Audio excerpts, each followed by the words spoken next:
Hi everyone, welcome to my channel English with Nitika, and this is Nitika, your English mentor, and I welcome you all to my channel and my session. And today we are going to discuss CDS previous year paper 2021, and this is our second video of 2021 paper, and we were doing CDS 2021 two paper.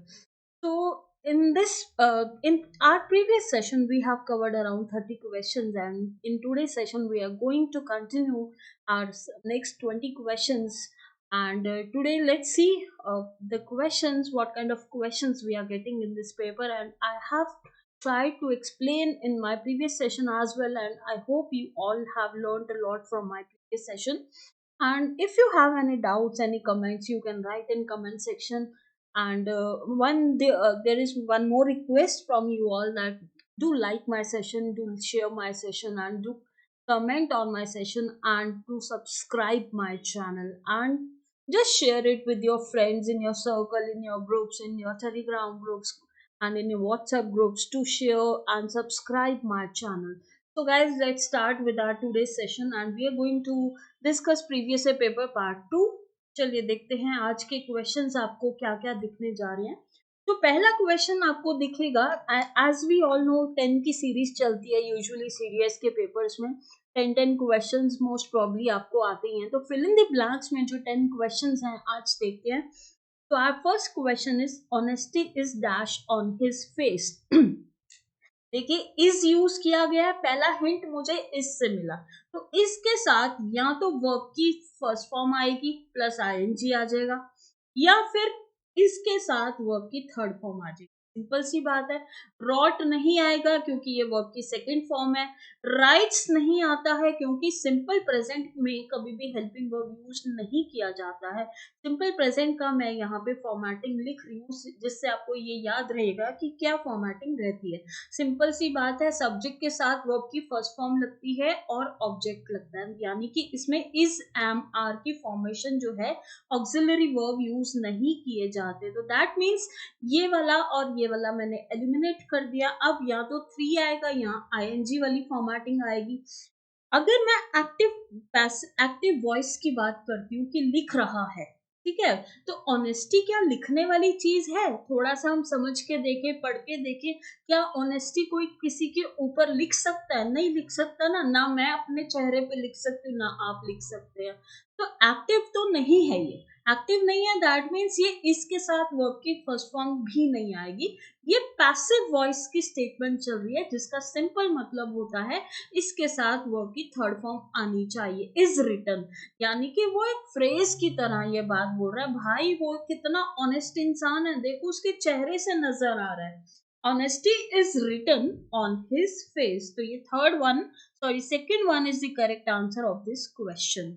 चलिए let's hope कि आपको ये जो मैं explanation करती हूँ ये आपको इंटरेस्टिंग भी लगती है, क्योंकि मुझे ग्रामर बहुत इंटरेस्टिंग लगती है। एंड आई वांट कि अगर मुझे इंटरेस्टिंग लगती है तो मैं उसको एक्सप्लेनेशन भी आपको उसी वे से मैं देना चाहूंगी। चलिए, he lives dash his pen, इसका मतलब होता है he lives dash his pen by his pen, मतलब वो उनके माध्यम से अपना जीवन जो है बिता रहे हैं। दैट मीन्स वो उनका एक सपोर्ट है लाइफ में, वो उनका एक लेट्स से उनका करियर जो है वो पेन से रिलेटेड है। His author, his writer, his publisher, कुछ भी हो सकता है।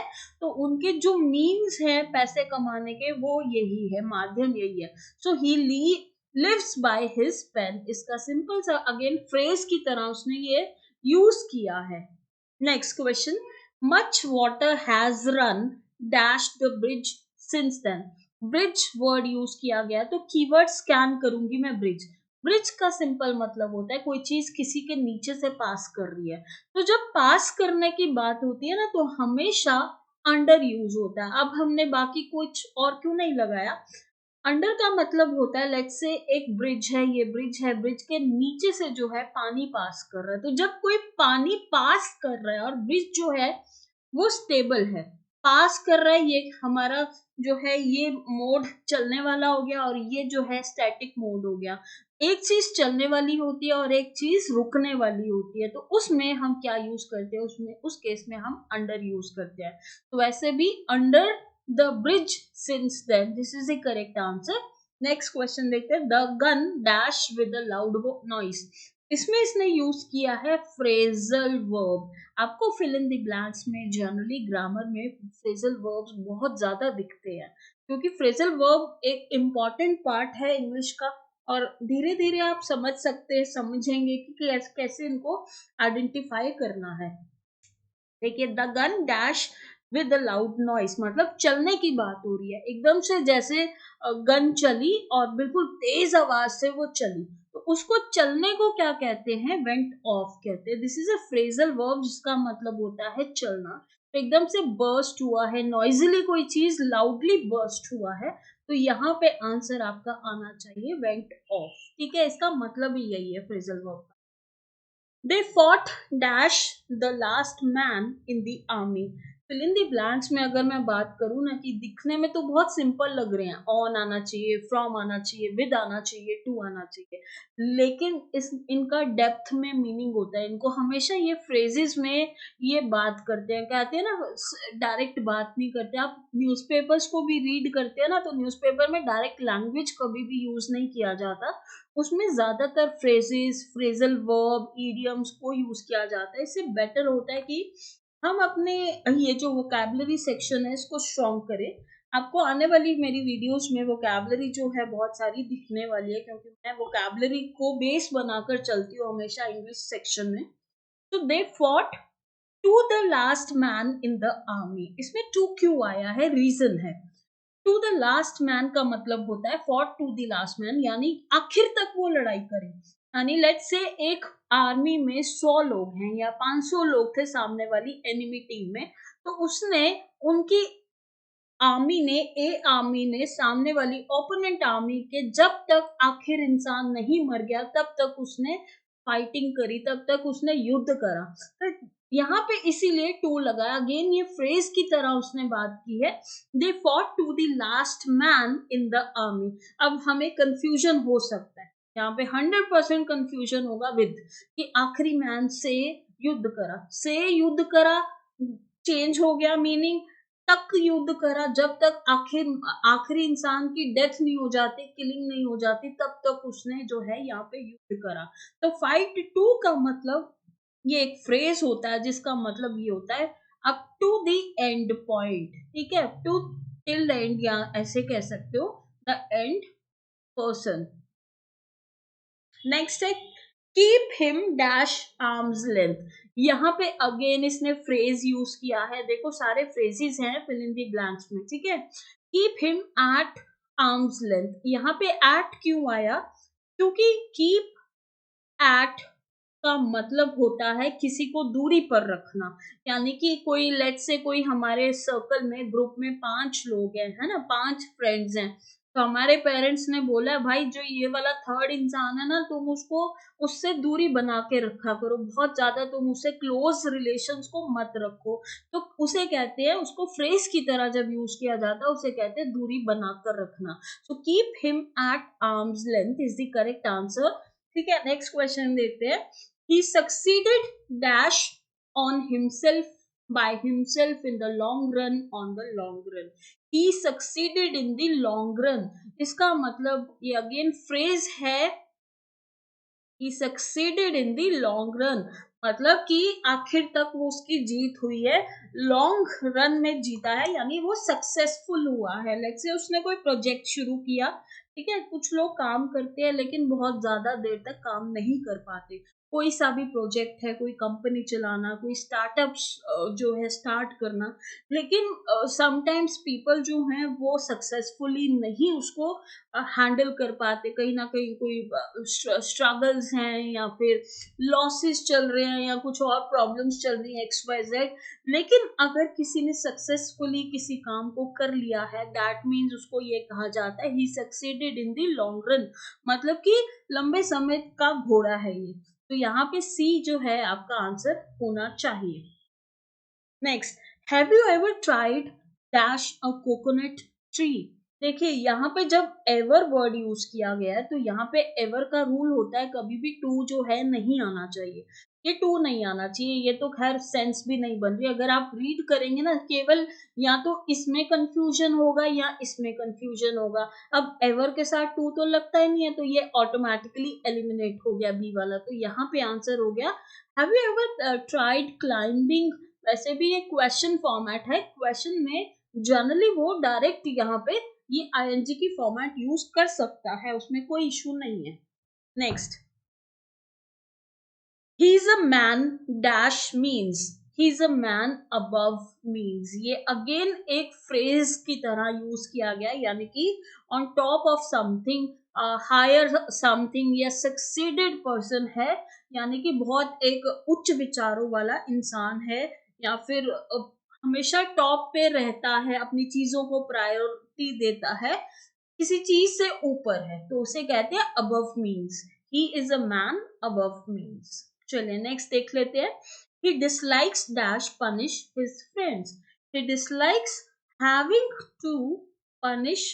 देखिए हैविंग के साथ टू क्यों आना चाहिए, हैव टू या फॉर। ही डिसलाइक्स फॉर आता तो पनिश के साथ आईएनजी आना चाहिए था, वो तो गलत हो गया। यहाँ पे तो आईएनजी लिखा नहीं है, दैट मीन्स ये गलत हो गया। ही डिसलाइक्स रिगार्डिंग तो नहीं आएगा ना, ही डिसलाइक्स रिगार्डिंग पनिशिंग, रिगार्डिंग के साथ भी पनिशिंग होना चाहिए था सेंस के अकॉर्डिंगली, ये भी गलत हो गया।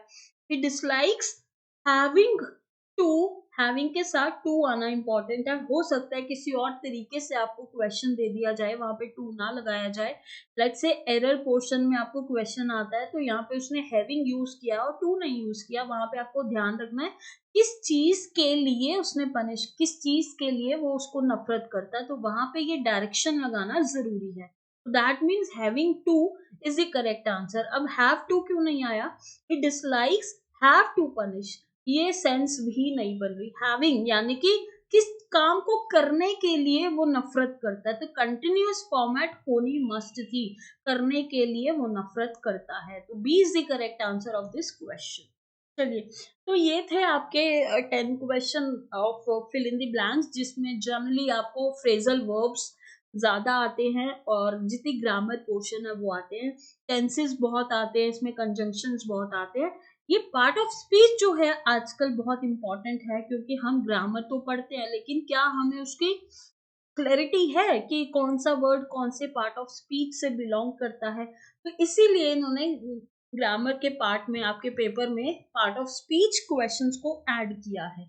चलिए देखते हैं। दे वॉन्डर्ड अराउंड एमलेसली, बहुत अच्छा क्वेश्चन मैं ये कहूंगी और बहुत इंपॉर्टेंट है, बहुत इंटरेस्टिंग है। दे वॉन्डर्ड, वॉन्डर्ड का मतलब हो गया घूमना, इधर उधर देखना, ये हो गया वर्ब, मेरा एक्शन है, मैं देख रहा हूँ, मैं घूम रहा हूँ, मैं पढ़ रहा हूँ, मैं बोल रहा हूँ, ये मेरा एक्शन होता है। तो एक्शन जो है जनरली वर्ब कहलाता है। अराउंड क्या है, एमलेसली, ऐसे ही इधर उधर देख रहा है, तो एमलेसली को इसने क्या किया, मॉडिफाई कर दिया अराउंड वर्ड ने, और ज्यादा इंटेंसिफाई कर दिया, यानी कि उसको और ज्यादा मात्रा में किसी एडिशन कर दिया। लेट्स से मैं बाहर बहुत ठंड है, ठीक है, जनरली हम बोलते हैं कोल्ड, कितनी ठंड है, टू कोल्ड या लेस कोल्ड या, ठीक है, तो जब हम किसी चीज को इंटेंसिफाई कर देते हैं, बहुत वर्ड को यूज कर लेते हैं, या ज्यादा या थोड़ा या इधर उधर, उसको और ज्यादा इंटेंसिफाई करने की कोशिश करते हैं, तो उस वाले पार्ट को हम क्या कहते हैं, अराउंड पूछा गया इस क्वेश्चन में, उस पार्ट को हम इंटेंसिफायर कहते हैं। यहाँ पे एक मैंने पिक्चर भी यूज किया है, देखिए, आई एम वेरी एंग्री, मैं बहुत गुस्से में हूं, तो इंटेंसिफाई किसने किया, वेरी वर्ड ने। आई एम फेयरली एंग्री, मैं अगेन ज्यादा ज्यादा गुस्से में हूं या कम गुस्से में हूं, तो ये इंटेंसिफायर क्या है, अगेन थोड़ा बहुत मैं गुस्से में हूं, ये फेयरली है, तो ये इंटेंसिफायर वर्ड हो गया। तो इंटेंसिफायर वर्ड का मतलब होता है किसी शब्द को या तो वो कम करता है या ज्यादा करता है, या उसकी इर्द गिर्द बताता है या डायरेक्शन बताता है, तो उसे हम क्या कहेंगे, इंटेंसिफायर कहेंगे। We went away after they had left. देखिए यहाँ पे आफ्टर के बारे में पूछा गया, आफ्टर का मतलब होता है किसी के बाद में, तो बाद में, पहले, ऊपर, नीचे, दाएं, बाएं, इधर, उधर, ये सारे वर्ड्स क्या कहलाते हैं? ये सारे वर्ड्स कंजंक्शन कहलाते हैं। तो सिंपल सा आंसर था इसका, ज्यादा मुश्किल नहीं है। नेक्स्ट देखते हैं, public culture is associated with extremely new civil societies. Civil societies जो है हमारा नाउन हो गया, कौन सी है? न्यू है, ये हमारा एडजेक्टिव हो गया। एक्सट्रीमली न्यू पूछा गया, दैट मीन्स अगेन ये हमारा इंटेंसिफायर हो गया। इंटेंसिफायर क्यों हुआ ये? क्योंकि उसने उसको, इस वाले पार्ट को एकदम से लेट्स से उसने उसको और ज्यादा स्ट्रॉन्ग किया है। स्ट्रॉन्ग वर्ड मैं यहाँ पे यूज करना चाहूंगी। एक्सट्रीमली न्यू, बहुत ज्यादा नया है, एकदम से नया है, उस तरह से वो बात करना चाह रहा है, इसीलिए ये इंटेंसिफायर वर्ड हो गया। लेट्स से ये इंटेंसिफायर ऑप्शन ना होता तो एडजेक्टिव केस भी आपका आंसर हो सकता था, क्योंकि ये नाउन को मॉडिफाई कर रहा है। इंटेंसिफायर इसने अब ऐड करने स्टार्ट किए हैं। तो इंटेंसिफायर वर्ड अगर आपको किसी भी क्वेश्चन में दिखे तो प्लीज उसको ध्यान से देखिएगा। हो सकता है उसने एडवर्ब को इंटेंसिफाई कर दिया, हो सकता है उसने किसी एडजेक्टिव को इंटेंसिफाई कर दिया है। तो confusion, I just wanted to say कि कंफ्यूजन हो सकता है, इसलिए आप प्लीज इसको ध्यान से देखिएगा। You are paying less attention to your studies these days. Attention दे रहा है, कितनी मात्रा में अटेंशन दे रहा है? कम अटेंशन दे रहा है। अटेंशन क्या होता है? एडजेक्टिव। सॉरी, टेंशन है नाउन, नाउन को क्वालिफाई कौन कर रहा है? एडजेक्टिव वर्ड कर रहा है। कम ज्यादा वो हमारा एडजेक्टिव हो गया हमारा आंसर। ठीक है। Why is it really Sujata on the phone? यानी कोई गुस्से में पूछ रहा है। तो जब हम गुस्सा करते हैं या हम खुश होते हैं तो हमारे एक्सप्रेशंस जो है हमारे मुंह से निकलते हैं, वाओ, है ना? या दुख होता है तो अलास, या फिर ओ। इस तरह के जब हम शब्दों का प्रयोग करते हैं उसे हम क्या कहते हैं? इंटरजेक्शन कहते हैं। उसी तरह से वो क्वेश्चन पूछना जा रहा है कि क्यों है वो फोन पे, उसको गुस्सा आ रहा है, तो गुस्से के लिए उसने ये वर्ड को गुस्से के लिए यूज किया है। अगर मैं वाई के वर्ड को अगर जनरली ग्रामर में बात करूं तो ये रिलेटिव प्रोनाउन की तरह भी यूज होता है, रिलेटिव प्रोनाउन में भी यूज होता है। ये वर्ड जो है हमारा उसमें भी यूज होता है, इंटेरोगेशन में भी यूज होता है। उसी तरह से ये वर्ड जो है उसने यहाँ पे इंटरजेक्शन की तरह यूज किया। और इंटरजेक्शन का सिंपल मतलब होता है अपने एक्सप्रेशंस को एक्सप्रेस करना। चलिए नेक्स्ट क्वेश्चन देखते हैं। सिट डाउन, ठीक है, बैठना, नीचे बैठना, ये कंजंक्शन हो गया।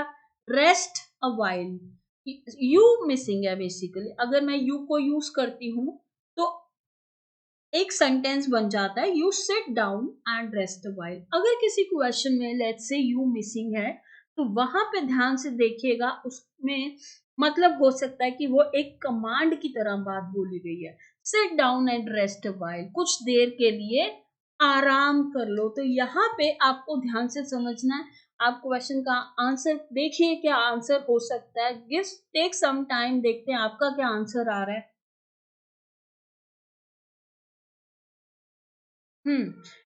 Sit down and rest a while.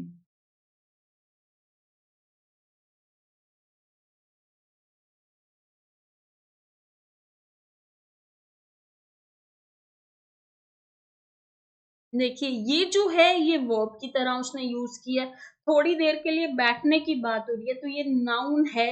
While शब्द जो है वो अगेन एक नाउन भी हो सकता है, सबऑर्डिनेट क्लॉज में भी यूज किया जाता है। जब हम सबऑर्डिनेट क्लॉज का मतलब होता है जब हम एक सेंटेंस को दूसरे सेंटेंस के साथ जोड़ते हैं तो उसमें भी वाइल का प्रयोग होता है। तो ये वाइल उस कनेक्शन के लिए तो नहीं यूज हो रहा, दैट मीन्स यहाँ पे इसने नाउन का रोल प्ले किया है। तो यहाँ पे ये नाउन है, और अगर किसी सेंटेंस में कोई सब्जेक्ट मिसिंग है तो आपको ये कंसीडर करना है कि वो कमांड दी गई है। Rakesh is too old to run fast. Rakesh जो है बूढ़ा है, बूढ़ा है, ये क्या हो गया हमारा? अगेन ये इंटेंसिफाई कर रहा है उसको, टू शब्द जो है इंटेंसिफायर की तरह यूज किया जा रहा है। अगर इसकी मैं बात करूं, ये नाउन को क्वालिफाई कर रहा था, एडजेक्टिव भी हो सकता है लेकिन एडजेक्टिव नहीं था, तो हमने इसको इंटेंसिफायर का नाम दे दिया।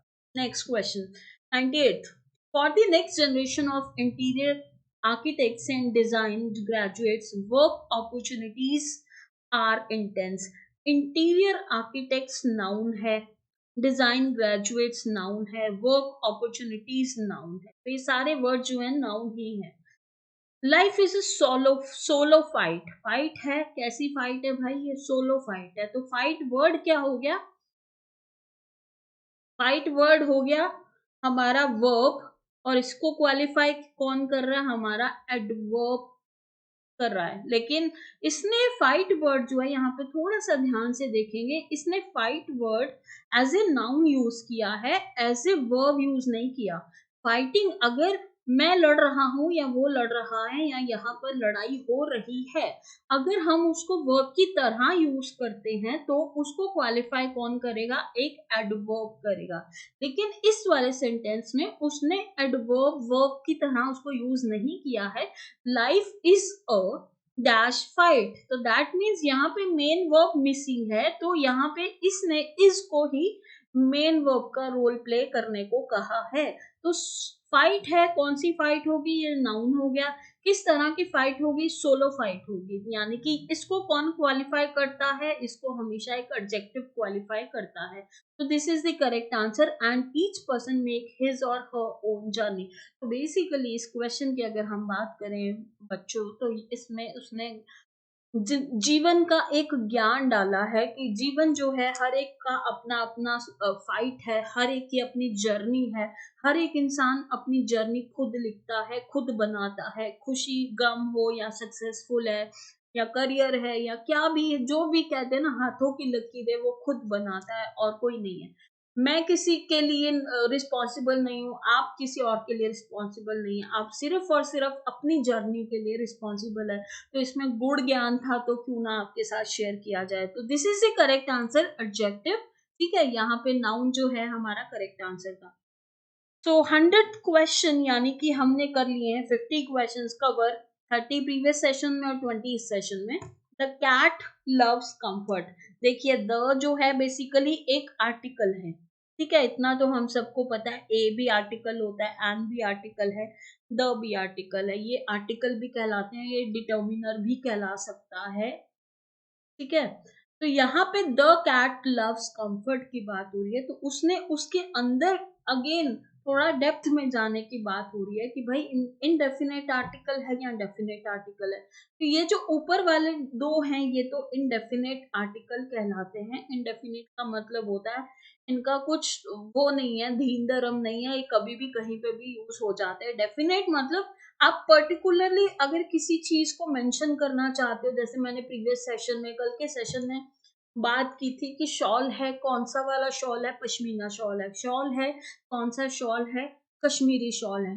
अखबार है, न्यूज़पेपर है, कौन सा न्यूज़पेपर है, द ट्रिब्यून है, द हिंदू एडिटोरियल है, द हिंदू एक्सप्रेस है। तो अगर हम पर्टिकुलरली किसी चीज को डिफाइन करना चाहते हैं तो वो क्या हो जाता है, डेफिनेट आर्टिकल बन जाता है। तो दैट्स वाई द जो है वो किस टाइप को बिलोंग करता है, it belongs to definite article type. तो ये थे आज के हमारे सेशन के क्वेश्चन। आई होप आप सभी इनको वॉच कर रहे हैं और आपके लिए हेल्पफुल रहने वाले हैं ये sessions. This was my CDS part 2 exam 2021, और अभी फिलहाल हम 2022 के लिए तैयारी कर रहे हैं। आने वाली बहुत सारी वीडियोस में आपको बहुत कुछ सीखने को मिलेगा। You just have to stay connected with my sessions, and you have to like the session, share the session in your groups, in your circle, with your friends, in Telegram, in WhatsApp circle, and do subscribe my channel। और subscribe के बाद ये bell icon को दबाना मत भूलिएगा, क्योंकि इसके माध्यम से आपको नोटिफिकेशंस आएंगे जैसे ही मैं कोई भी वीडियो अपलोड करती हूँ या कोई लाइव सेशन भी लेती हूँ। उसमें भी आप लाइव सेशन में कनेक्ट हो सकते हैं। अगर आप लाइव सेशन के टाइमिंग्स आपके मेरे साथ मैच नहीं करते तो भी कोई इशू नहीं, आप रिकॉर्डिंग्स को जरूर देखिए। तो thank you all dear students, I hope आप लोग इंजॉय भी कर रहे होंगे मेरे सेशंस को। मेरे सेशन इंटरेस्टिंग होते हैं जनरली, बट अगर कोई भी आपकी तरफ से कोई फीडबैक है, कोई क्वेश्चन है, do right in comment section. आपको कुछ सोचना नहीं है, ज़रूर कमेंट सेक्शन में कुछ ना कुछ, अगर आपको कैसे लगते हैं ये सेशंस, वो भी लिख सकते हैं। तो चलिए, thanks to you all and have a great day.